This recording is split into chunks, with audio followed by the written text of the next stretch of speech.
रजब भट्ट ने हाल ही में एक वेब शो को इंटरव्यू दिया जिसमें उन्होंने अमीर होने के बाद ज़िंदगी में आने वाली तब्दीलियों के बारे में भी बात की। उन्होंने अमीर होने के नुकसानात गिनवाए, कहा मुझे शायद अब वो सुकून नहीं है। मुख्तलिफ़ चीज़ें वो कहते हैं कि साथ आती हैं और जाती हैं। वो कहते हैं पैसे से बहुत सारी चीज़ें ख़रीदी जा सकती हैं, लेकिन समटाइम्स चीज़ें क्रिटिकल हो जाती हैं। रजब भट्ट का ये भी बयान ये उस वक्त सामने आया जब उनकी बीवी जो है ईमान ने अपने भाई के व्लॉगिंग चैनल में बड़ी एंट्री दी है और कहीं ना कहीं उनको ब्लैकमेल करने की कोशिश की जा रही है। क्योंकि आप ये देखें ना, अगर आप सारे सिनेरियो को समझें, लोग कहते हैं, लिख रहे हैं कि जी आपको रजब भट्ट ने पैसे दिए हैं, आप उनका साथ दे रही हैं। मैंने कहा किसी का साथ दिया है? मैं तो आपको बता रही हूँ जो चीज़ें हमारे सामने हैं, जो हमें नज़र आ रही है। मतलब आप लोग अंधे हो गए हैं।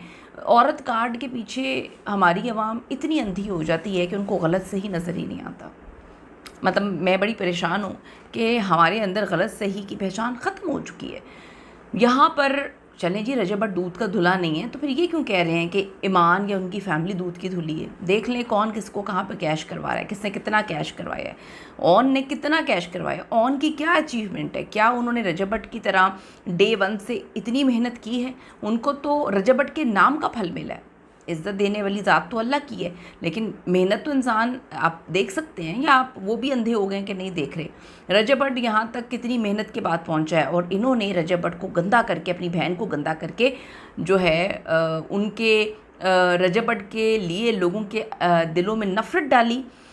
मुझे तो वो तस्वीर नहीं भूलती जहाँ पर उन्होंने अपने बच्चे का हाथ रख के तलाक़ की तस्वीर सोशल मीडिया पर डाल दी। मेरा क्या कसूर है?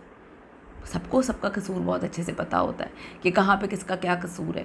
फिर वो बच्चे को जो है बच्चे का नाम नहीं लेना, सारी कहानियाँ, अब बच्चे के कपड़े, बच्चे का नाम, बच्चे की आवाज़ें, ख़ुद ईमान का व्लॉग में आना, सब चीज़ें नज़र आ रही हैं, सब चीज़ें नज़र आ रही हैं।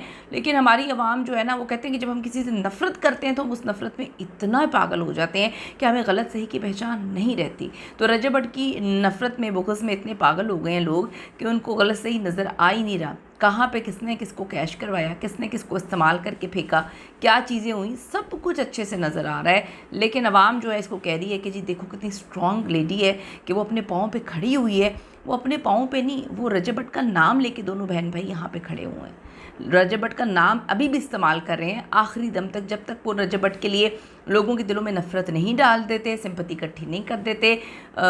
वो जो है रजब भट्ट का नाम इसी तरह इस्तेमाल करते रहेंगे।